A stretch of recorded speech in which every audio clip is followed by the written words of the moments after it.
昨天呢，录制的梦啊，本来是昨天应该拍的，后来昨天忘了拍了啊。中午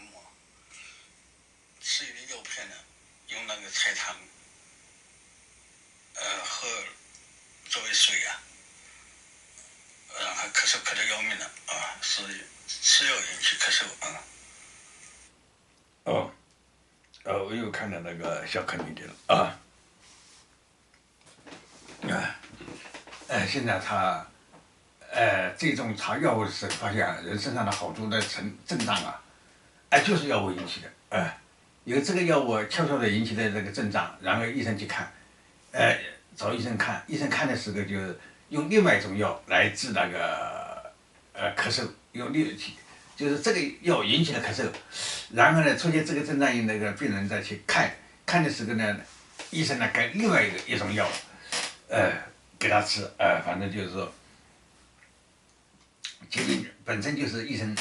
有药物制造的啊，药物制造的一种药物制造的这个症状啊，然后医生看的时候呢，用另外一种药来治疗这个症状然后呢新的药吃下去以后然后出现了另外的症状，然后那个病人再找医生去看，医生再给另外一种药反正就是用药物来制造症状，然后医生来治这个症状，再给新的药，再出现新的症状，然后再用另外一个药来治疗它。原来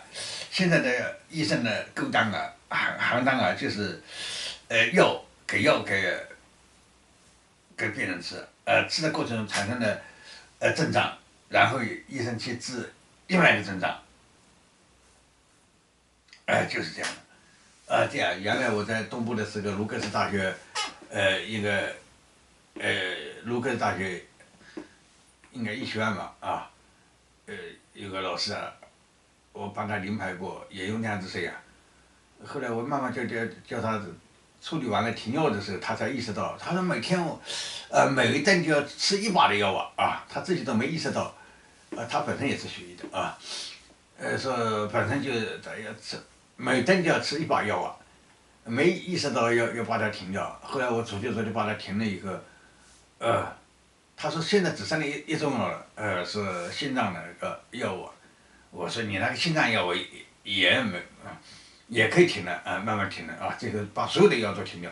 停到那个只剩一种药的时候，突然才意识到原来那些药物都是没用的。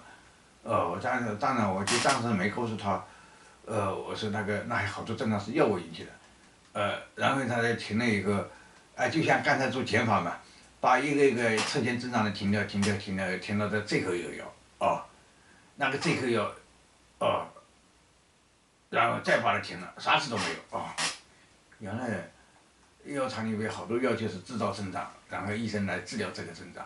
然后再给新的药再处理新的药来处理前面的症状，就是这个思路。所以呢。所以就像那个育苗一样的，育苗产生了疾病，然后他们再治育苗来处理前面的疾病，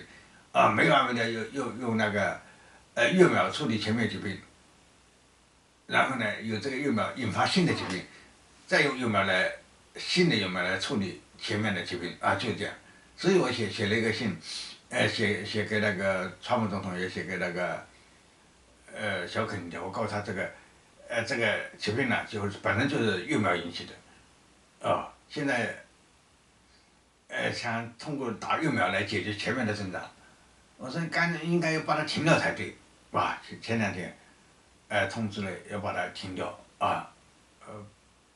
取消了原来政府从厂家签的购那个育苗的合同了再也就是意味着把育苗停掉了就是那回事好，知道了好，再见再见